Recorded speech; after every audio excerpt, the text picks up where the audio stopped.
प्रत्येक माणसाला जसे सन्मानाने जगण्याचा अधिकार आहे, तसे या जगातून सन्मानाने जाण्याचा देखील अधिकार आहे.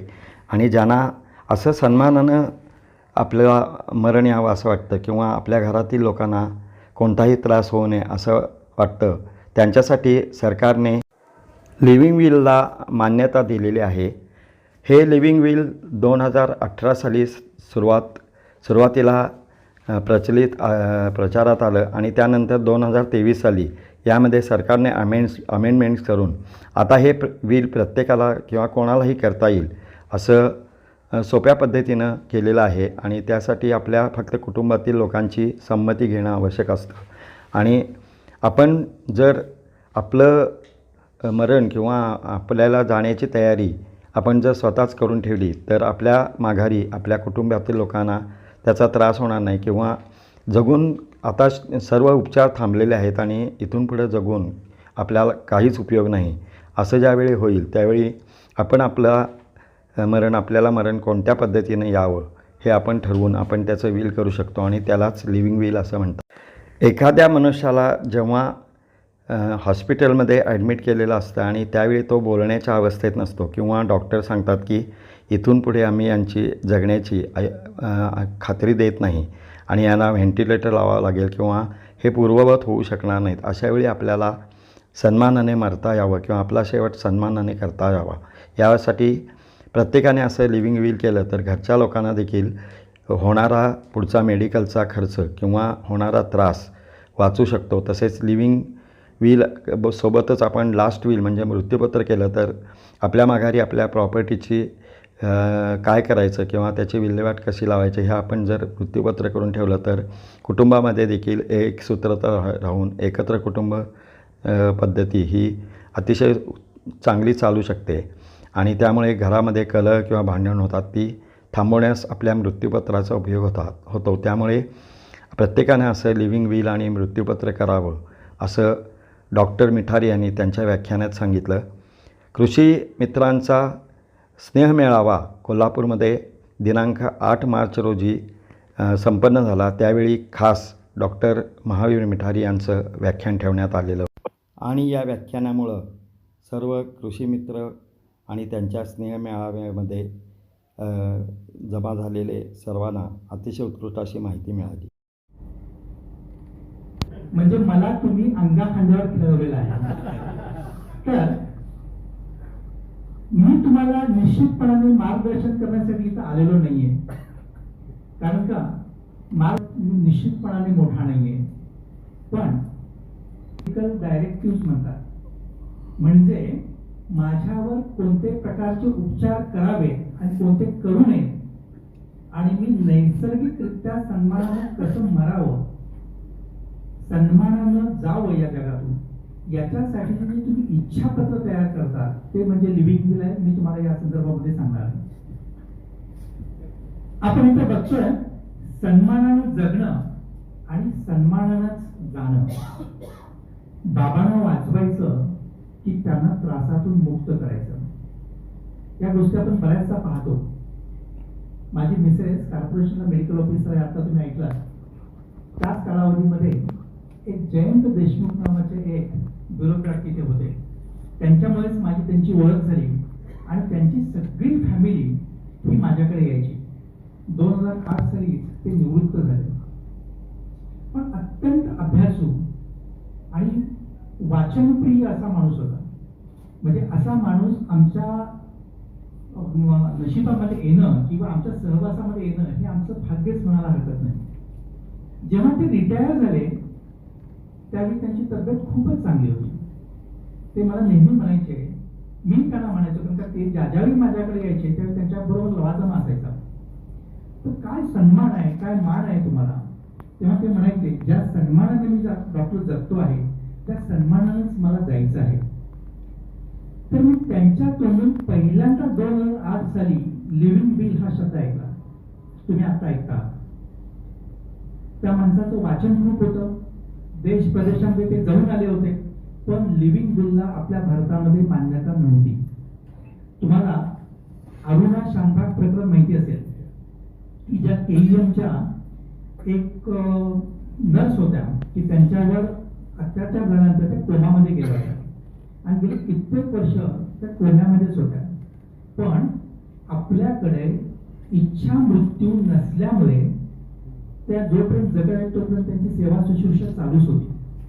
बघा, आपल्यापैकी प्रत्येकाला असं वाटतं की माझं मरण हे सहज चांगलं यावं, माझ्यामुळे कुणाला त्रास होऊ नये, ही इच्छा त्यांनी त्यावेळी व्यक्त केली होती.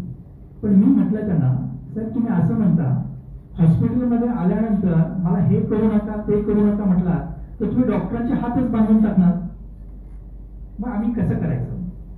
पण मला तुम्हाला सांगायला खूप आनंद वाटतो आहे की त्यांनी जे म्हटलं तेच 2018 साली गव्हर्नमेंट ऑफ इंडियानं आपलं एक गव्हर्नमेंटचा GR पास केला की त्याच्यामध्ये आपल्याला लिव्हिंग विलला मान्यता दिली.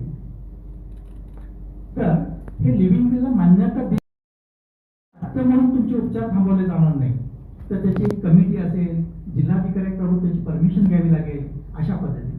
आणि ह्या जाचा काठी त्यांनी 2023 साली काढल्या आणि हा अत्यंत सिंपल असं लिव्हिंग विल त्यांनी फॉर्मॅट करून दिला की जो एक आपण नोटराईज जरी केलं तरी सुद्धा ते चालू शकतं.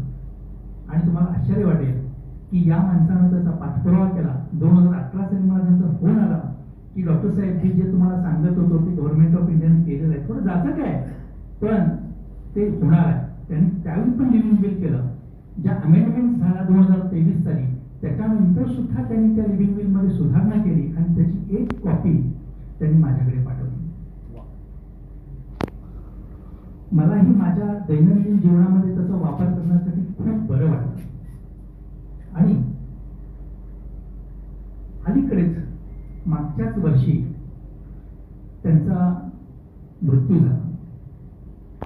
त्यांची मुलगी मला भेटली होती तुम्हाला, तर त्यांनी सांगितलं की बाबांनी आमची कोणतीही कुचंबणाच केली नाही, कुठला निर्णय घ्यायचा काय करायचं हे त्यांनी आधीच लिहून ठेवलं होतं. बघा, जर माझं आयुष्य फक्त यंत्रावर टिकणार असेल आणि मला जाणीवा उरणार नसतील तर कृत्रिम उपचारावर मला ठेवू नका, मला सन्मानाने जाऊ द्या. कुटुंबियांना तो दस्तऐवज डॉक्टरना दाखवला, कायदेशीर प्रक्रिया पूर्ण झाली, अनावश्यक यंत्रणा काढून टाकल्या गेल्या आणि ते शांतपणाने गेले. बघा, ही गोष्ट किती महत्वाची आहे. एक दस्तऐवज माणसाच्या जीवनामध्ये किती बदल घडवू शकतो. आणि त्यामुळेच त्यांची मुलगी मला म्हटली, आम्हाला अपराधीपणा नाही वाटला, कारण निर्णय आमचा नव्हता, तो बाबांचा स्वतःचा होता. त्यांच्या शेवटच्या दिवसात कुटुंब त्यांच्या भोवती बसलं होतं. मंत्र, प्रार्थना, आठवणी आणि शांत निरोप. ते मशीनवर नव्हे, आपल्या लोकांच्या सानिध्यात.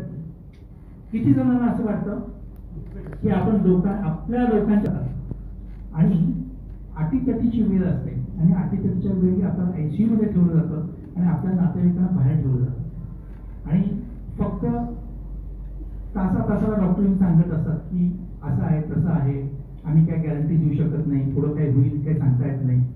आपल्याला असं वाटत असतं की आपल्या माणसावर आपण थांबावं, शेवटचे क्षण त्याच्यावर घालवावे. पण असं होतं का? नाही होत.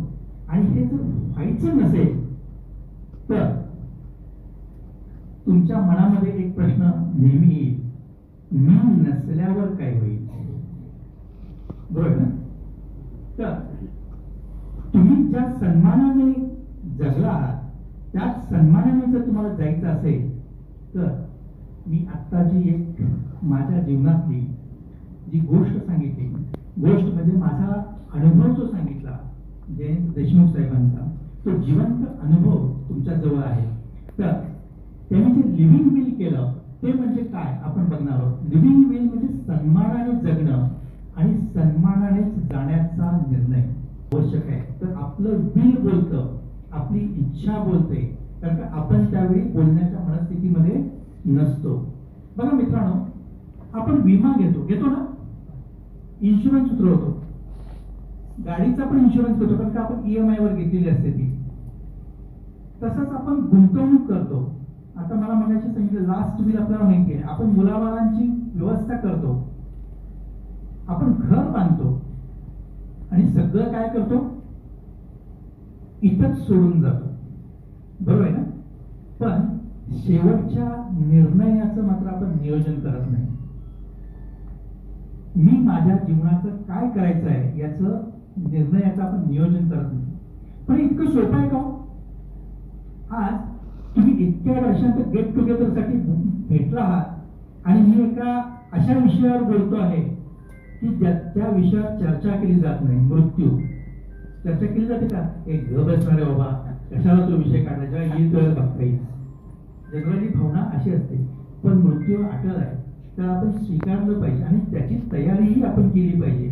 सन्मानानं जाण्यासाठीची जर आपण तयारी केली, आपल्यापैकी असं कुणाला वाटतं का की मी इथं आम्हालाच व्हायला आलेलो आहे आणि मी जाणारच नाही, मग त्याची चर्चाच कशाला? तर याची चर्चा ज्या वेळेला तुम्हाला करायची आहे, जेव्हा तुम्हाला लिव्हिंग विल करायचं आहे, तेव्हा तुम्हाला तुमच्या फॅमिली बरोबर संवाद साधावा लागेल. विल म्हणजे काय आहे, लास्ट विल म्हणजे काय आहे. तर मला तुम्हाला सांगावंच वाटतं, आज आपण मृत्यूबद्दल बोलत नाही आहोत. आपण बोलत आहोत आपल्या सन्मानयुक्त मरणाबद्दल. आपण सन्मानपूर्वक आपण जाणार कसं आहोत याविषयी आपण बोलणार आहोत. पण बोलत असताना आपल्याला आपल्या कुटुंबाशी आपल्याला पहिला तर संवाद साधावा लागेल. त्याच्याशिवाय आपण हे विल तयार करू शकणार नाही. आणि हा एक संवाद कशासाठी करायचा आहे, तर तो गैरसमज टाळण्यासाठी करायचा आहे. कुटुंबाच्या मनाची तयारी करण्यासाठी आपण तो हे करायचा आहे आणि त्यांच्यासाठी त्यांच्या मनामध्ये विश्वास निर्माण करण्यासाठी करायचा आहे. आपण विश्वासात घेणं ही गोष्ट फार महत्वाची आहे. पण आपल्याला नेहमी काय वाटतं, हे पोरांना वाईट वाटेल, आता असे कसं काय बोलून चालणं, आता कुठं तर चांगले दिवस आले, आता मुलं मोठी झाले, आता मिळवायला लागले आणि आत्ताच हे जर आपण बोललो तर अशुभ होईल, हे घरामध्ये शोभत नाही. तसंच ते भिवून जातील, त्यांना भीती वाटेल, त्यांना अविश्वास वाटेल आपल्याबद्दल, की त्यांना काय वाटेल की माझ्यावर माझ्या आई वडिलांचा विश्वास आहे का, की ते लास्ट विल करायला निघाले, लिव्हिंग विल करायला निघाले, मी तर एवढं त्यांच्याशी चांगलं वागतो, तर मी काय विल करताय. तर मित्रांनो, एक गोष्ट लक्षात घ्या, शांतता ही नेहमीच गोंधळ निर्माण करते. तुमच्या मनामध्ये जर शांतता असेल, कसं बोलू, काय बोलू, आणि ह्या शांततेमुळे जर तुम्ही संवाद साधणार नसाल तर मात्र फार मोठा प्रॉब्लेम निर्माण होऊ शकतो. आणि संवाद निर्माण करणं म्हणजेच कुटुंबामध्ये स्पष्टता निर्माण करणं, तुम्हाला काय वाटतं हे लोकांना सांगणं. पण हे बोलायचं कधी, हा एक फार महत्वाचा विषय आहे. वेळ काळ ही गोष्ट फार महत्वाची आहे. तर कधी बोलायचं? आपल्या निवृत्तीनंतर. माझा सन्मानाने मृत्यू व्हावा, माझ्या पश्चात माझ्यासाठी तुम्ही कर्जबाजारी व्हावं असं मला वाटत नाही, आणि माझा मृत्यू चांगला व्हावा, आणखी तुम्हाला कुठलेही कष्ट वगैरे काही होऊ नये यासाठी मला लिव्हिंग विल करायचं आहे. आणि मी आतापर्यंत जे किलो काहीतरी जे करत गेलो, जे मी तुमच्यासाठी संपत्ती निर्माण केली, जी स्थावर असेल, जंगम असेल, त्याची शहनिशा माझ्या मुलांना सगळे कुठं काय आहे ते सांगून त्यांना जर मी ते दिलं तर माझ्या मृत्यू पश्चात त्यांना कुठलाही त्रास होणार नाही. हे करण्यासाठी म्हणून मला निवृत्तीनंतरचा वेळ आहे तो हा सगळ्यात आयडियल वेळ आहे. तसंच निवृत्तीनंतर आपण काही आरोग्याच्या तपासण्या करतो आणि मग आपल्याला सापडतं की बाबा ब्लड प्रेशर आहे, डायबिटीस आहे. वडील काय म्हणतात, मला तुमचं भविष्य सुरक्षित हवं आहे आणि हा रोडमॅप मला तुम्हाला द्यायचा आहे आणि याच्यासाठी मला ह्या गोष्टी करायच्या आहेत. तर मला सांगा, मी ह्या गोष्टी सांगितल्यानंतर केव्हा करायचं, कधी करायचं, आणखी काय करायचं, तर आपल्यापैकी किती लोकांनी संवाद साधणार आहात? कोणाचेच हात वर आहेत? मला प्रश्न विचारला की तुम्ही किती लोक जाऊन आपल्या कुटुंबाबरोबर ह्या गोष्टी बोलणार आहात? कारण आज ही गोष्ट तुम्हाला माहिती होते आणि आज जर माहिती होते तर ही गोष्ट आपण कुटुंबाबरोबर शेअर करणं गरजेचं आहे. आपण आपल्या जीवनाचे निर्णय घेतो पण शेवटच्या उपचाराचा निर्णय मात्र आपण घेत नाही. ही गोष्ट लक्षात ठेवा. लिव्हिंग विलच्या बाबतीमध्ये आपण बोलतोय, आपण आपल्या जीवनाचा निर्णय घेतो पण आपल्या शेवटच्या उपचाराचा निर्णय आपण घेत नाही. तर लिव्हिंग विल म्हणजे काय, हे कायदेशीररित्या काय आहे त्यात आपण बघूया. हे पूर्व लिखित वैद्यकीय इच्छा आहे, ती आपण लिहून ठेवायची असते की माझ्यावर कोणते उपचार, मी अगदी स्टेप बाय स्टेप सांगणार आहे, त्याच्यामुळे तुम्हाला या सगळ्या गोष्टी समजणार आहे.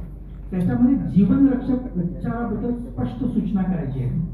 जीवन रक्षक शेवटच्या क्षणी सांगतो की ज्या वेळेला आपल्याला अटीतटीच्या वेळी ज्या वेळेला ऍडमिट केलं जातं तेव्हा लाईफ सस्टेनिंग ट्रीटमेंट दिली जाते. लाईफ सस्टेनिंग म्हणजे जीवन कसं पुढे ढकलायचं ही ट्रीटमेंट दिली जाते. त्याच्यामध्ये क्वालिटी ऑफ लाईफ नसतं. जगवण्याचा प्रयत्न केला जातो पण कसं जगणं हे त्याच्यामध्ये नसतं. मग आपल्याला लाईफ सस्टेनिंग ट्रीटमेंट चालू ठेवायची की नाही, जीवन रक्षक उपचार करायचे की नाही, करायचे असतील तर कोणते करायचे, करायचे नसतील तर कोणते नाही करायचे, याची स्पष्ट सूचना तुम्हाला तुमच्या लिव्हिंग विल मध्ये द्यायची आहे. आणि का करायचं आहे तर हे जे लागू होणार आहे त्यावेळेला आपण बोलू शकणार नाही. म्हणजे समजा की तुम्ही अटीतटीच्या वेळी तुम्ही अगदी कोम्यात गेलेला आहात किंवा तुम्हाला एखादा आरामवायीचा झटका आलेला आहे, राईट साईड पॅरालिसिस झालेली आहे आणि अशा वेळेला जर तुम्ही गेलात तुम्ही बोलू तर शकत नाहीये. आणि अशी अवस्था आपली होऊ शकते आणि याच्यासाठी म्हणून आपल्याला हे लिव्हिंग विल तयार करायचं आहे. त्या लिव्हिंग विल मध्ये आपण आपल्या इच्छांचा आपल्या शेवटच्या प्रवासामध्ये मान ठेवणारा हा दस्तऐवज आहे. हा आपल्या इच्छांचा आपल्या शेवटच्या प्रवासामध्ये मान ठेवणारा दस्तऐवज आहे. याच्यामध्ये समज, कायदे, प्रक्रिया आणि व्यवहारातील उपयोग ह्या सगळ्या गोष्टी याच्यामध्ये येणार आहेत. तर मी मगाशी म्हटलं आपल्याला लिव्हिंग विल म्हणजे एक ऍडव्हान्स डायरेक्टिव्ह आहे. ऍडव्हान्स की मला ट्रीटमेंट करण्याच्या अगोदर ऍडव्हान्स मध्ये मी तुम्हाला माझ्यावर काय करायचं आणि काय नाही करायचं हे सांगायचं आहे की ज्याच्या माध्यमातून व्यक्ती आगामी गंभीर परिस्थितीमध्ये कोणते उपचार घ्यायचे किंवा न घ्यायचे हे आधीच लिहून ठेवते. मित्रांनो, ही मालमत्तेची वसियत नाही तर ही चिकित्सा निर्णयाची वसियत आहे. माझ्यावर कोणत्या प्रकारची चिकित्सा करायची आणि कोणत्या प्रकारची नाही करायची हे त्याच्यामध्ये आपण सांगणार आहोत. याचा उद्देश एवढाच आहे, स्वतःच्या इच्छांचा आदर राखणे आणि अनावश्यक यातना टाळणे. ज्या अनावश्यक यातना असतात त्या फक्त सफरर म्हणून जो रुग्ण असतो त्यालाच असतात असं नाही, त्या नातेवाईकांना सुद्धा असतात. कारण का ते बाहेरच्या बाजूला आयसीयूच्या बाहेर वाट बघत बसलेले असतात काय होणार काय नाही म्हणून. त्यांची तगमग चालू असते. तगमग ही एक प्रकारची यातनाच आहे. तर तुम्हाला या स्लाइड मध्ये एक हॉस्पिटल मधला बेड दिसतोय. ज्या वेळेला एखाद्या आजारामुळे तुमची निर्णय क्षमता कमी झालेली असेल, म्हणजे मी तुम्हाला सांगितलं की अर्धांगवाताचा धक्का असेल, तुम्ही कोम्यामध्ये गेला असा आणि तुम्ही बोलू शकत नाही आहात, त्यावेळी याचा उपयोग होतो. तसंच आयसीयू मध्ये कुटुंबाला तातडीचे निर्णय घ्यावे लागतात. डॉक्टर सांगतात की बघा आता फारच अटीतटीची आहे आणि आम्हाला ऍडव्हान्स उपचार करावे लागणार आहेत, त्यांना व्हेंटिलेटरवर घ्यायचं आहे, तुमची परवानगी आहे का? तर आम्ही व्हेंटिलेटरवर घेतो. ऐकलं काय? कारण का तुमच्या परवानगीशिवाय ते घेत नाही. मग ते तुमच्याकडे सही घेतात व्हेंटिलेटरवर घेण्याची. मग व्हेंटिलेटरवर 1 दिवस 2 दिवस 3 दिवस राहतो. आता काय करायचं? बाहेर नातेवाईकांची कुजबूज चालू होते, काय व्हायचं कसं व्हायचं, पैसे वाढत निघतात. मग व्हेंटिलेटर कधी थांबवायचं हा निर्णय होत नाही. पैसे वाढत जातात, मुलांच्यावर अननेसेसरी कर्ज होतं आणि शेवटी आपण घरी घेऊन काय येतो? Big zero. म्हणजे त्या पेशंटची बॉडीज घेऊन येतो. महागडे उपचार करायला काहीच हरकत नाहीये, पण त्याच्यातून आउटपुट नसेल, मी जर नैसर्गिक पद्धतीनं चांगलं जीवन जगू शकणार नसेल तर मला अशा पद्धतीचे उपचार करून काहीच उपयोग नाहीये. जर माझी डिग्निटी, माझा सन्मान राखून जर मला जर शेवटचा काळ जगता येत असेल तरच माझ्यावर उपचार केले पाहिजेत. जर सन्मान मिळणार नसेल आणि मी नुसतं बेडवर ठेवून राहणार असेल आणि माझं स्त्री मी त्याच्यामध्येच करणार असेल की माझ्या नातेवाईकांना, माझ्या जवळच्या स्नेही जणांना जर त्याचा त्रास होणार असेल तर ते माझं खऱ्या अर्थाचं जीवन नाही आहे. मी आतापर्यंत सन्मानानं जगलेलो आहे आणि माझी जर डिग्निटी जर खराब होणार असेल तर मला असं जीवन नको आहे. आणि जर तुम्ही अशा पद्धतीचं जर लिव्हिंग विल तयार केला तर डॉक्टरांना सुद्धा स्पष्ट दिशा मिळते की या व्यक्तीवर किती प्रकारचे आपण उपचार करायचे का नाही करायचे. मग आता मला सांगा की भारतामध्ये ह्या लिव्हिंग विल हा कायदेशीर आहे का? तर मी मगाशीच सांगितलं अरुणा शानबागचं जे प्रकरण होतं, आमदार साहेब पण आलेले आहे तिथे. तर लिव्हिंग विल म्हणजे इच्छा मरण, याच्यामध्ये पॅसिव्ह इथोनेसिया म्हणतात. म्हणजे कसं आहे की लाईफ सस्टेनिंग जे उपचार असतात ते फक्त थांबवायचे. त्याला जीवन जगण्यासाठी जे लागणार आहे म्हणजे आय व्ही सलाईन देणं, म्हणजे जुजबी उपचार तेवढेच ठेवायचे, पण लाईफ सस्टेन करणं अग्रेसिव्ह. त्यामुळे त्याला अन्न खाण्याचं समाधान मिळतं. तरुण जेव्हा ते जातं तेव्हा फक्त त्याचं पोषण होतं, पण त्याला जीवन जगण्याचं किंवा अन्न खाण्याचं समाधान मिळत नाही. त्याच्यामुळे ह्या गोष्टी करायच्या का नाही ह्याही गोष्टी आपल्याला ठरवायला लागतील. अलाव करायची कुठली नाही करायची हेही आलं पाहिजे. नॉमिनेटेड पर्सन लागेल, म्हणजे तुमचा रिप्रेझेंटेटिव्ह, ज्याला हेल्थ प्रॉक्सी म्हणतो तो. तसंच रुग्णाची अंतिम इच्छा आणि गरिमा संबंधीचे जे विचार आहेत ते त्याच्यामध्ये आले पाहिजे. बघा, हे आपण स्टेप बाय स्टेप कसं करू शकतो. त्याची पहिली स्टेप आहे की तुमचं ड्राफ्टिंग तयार करायचं. याच्यासाठी मी जे 50 नंतरचं मन नावाचं एक पुस्तक तयार केलेलं आहे, ते अनफॉर्च्युनेटली आता पब्लिश नाही झालं, पण ते 29 मार्चला होणार आहे. तुम्ही सर्वांनी जर तुमचे नंबर्स आणि हे जर दिले किंवा ऍड्रेस दिले मोहिते साहेबांच्याकडे, तर ते तुम्हाला पोहोचवण्याचा निश्चितपणाने हे होईल. त्या पुस्तकामध्ये काय आहे हे मी तुम्हाला नंतर सांगणारच आहे. तर त्याच्यामध्ये ड्राफ्टिंग कसं करायचं आहे तर त्याचा एक नमुनाच मी दिलेला आहे लिव्हिंग विलचा. तर हे ठेवायचं कुठं आहे तर आपले जे जवळचे लोक आहेत त्यांना माहिती असलं पाहिजे की ह्यांनी हे केलेलं आहे. मग आपला फॅमिली डॉक्टर असेल किंवा आपला एखादा जवळचा नातेवाईक असेल तर त्याच्याजवळ ठेवायचं आहे. हे बघा, मूळ प्रत स्वतःकडे सुरक्षित ठेवा, एक प्रत फॅमिली डॉक्टरकडे ठेवा, एक प्रत तुमच्या जवळच्या नातेवाईकांच्याकडे ठेवा, एक प्रत रुग्णालय किंवा मेडिकल रेकॉर्ड मध्ये ठेवा की जे तुमचं नेहमीच हॉस्पिटल असेल. आणि सगळ्यात महत्वाचं त्याची डिजिटल स्कॅन कॉपी तुमच्याकडे असली पाहिजे तुमच्या मोबाईलमध्ये. आज बघा की काही नसलं चालतं, मोबाईल प्रत्येकाकडे असतो.